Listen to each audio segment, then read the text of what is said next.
quote said by a 101st Troop on D-Day to his sergeant: "We're surrounded, sir. Private, we're airborne. We're always surrounded." Without the 101st Airborne, World War II would have been a much longer war for the Allies and the Axis. Their job and their motto was to rendezvous with destiny. This means that the only thing for them to do is to succeed. Failure wasn't an option for the 101st. If the 101st hadn't introduced a new style of warfare, was hard to defend against, and had been well trained, then the battles of D-Day and Carentan would have been a failure. For the Germans were mystified behind the power of the 101st. Throughout the course of World War II, the 101st proved to be extremely successful in war. These instances were shown during D-Day and the Battle of Carentan. The 101st was a very prestigious group to be a part of. If you remember the line from Harry Potter that Ollivander, the wand maker, tells Harry, "You don't choose the wand chooses you." This was how the 101st worked.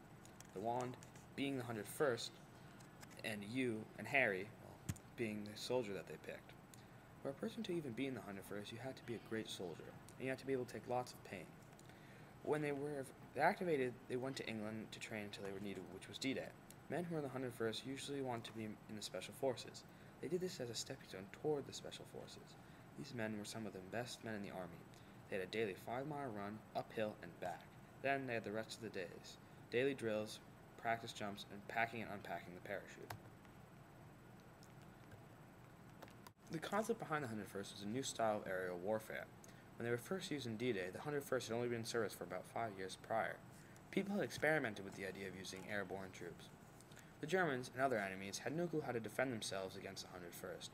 It was hard to defend against them because it wasn't a practical concept, and they hadn't seen them before. The way that war was fought back then was with new technology, but they didn't see that they could advance so far in technology that men could jump from the sky and fight the enemy like a regular army. The 101st was used for special missions in the first few months of the war. These were things such as taking bridges, securing towns. The 101st was an extremely well-trained group of soldiers. When top generals saw them, they didn't want them to be a flop, so they put time into trying to perfect them. For a person to even be considered in the 101st, they had to go through a series of different camps.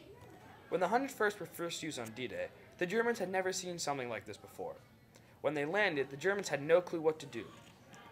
They were a wake-up call to the Germans. When the Germans saw the pure force that 101st was able to use in such an effective way that their defenses were crippled, they saw that they needed to improve upon the way that they trained their airborne troops and use them so that they were a more powerful force. The Germans had been known to be toying with the concept of using troops that were sent in by air, but hadn't used them yet in a combat situation. When the 101st was seen on D-Day, it was clear to the Germans that that style of warfare that would be needed to win the war was much more than what they were currently using. One way that the Germans tried to defend against the 101st was by letting them land, and then, as they were taking off their gear, they would essentially have a target practice. This way wasn't very effective. They jumped before the rest of the Allies landed on the beaches. They had many key jobs such as linking roads, destroying bridges. After D-Day, they helped link the beaches of Utah and Omaha. The 101st was a new style of warfare. In 1929, a man named William C. Lee created the 101st Airborne. The 101st Airborne was a work in progress.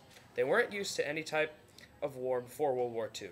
Then, in 1942, they were activated as a branch of the Army and sent to England to train more until 1944. There, their first use of combat was during D-Day. This was known as the Battle of Carentan. Carentan was a key factor in moving the rest of the Allies further across Europe. After D-Day, the Germans saw the importance of the town and fortified it with SS troops. The SS was an elite special force that was more powerful than the rest of the German army. Carentan linked two beaches, Utah and Omaha. If the 101st doesn't successfully take the town of Carentan, the Germans could send off more men to protect the area and hold off the Allies' push towards Germany.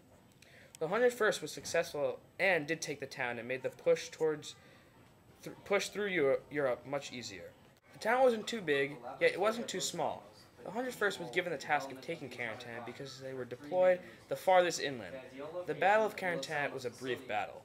Throughout the course of World War II, the 101st proved extremely successful. This was shown during the Battle of D-Day and Carentan. 3 key reasons why the 101st were a powerful force was because they had great training, they were a new force, and it was hard to protect against them. If the 101st hadn't been used during World War II, the Allies might not have won the war.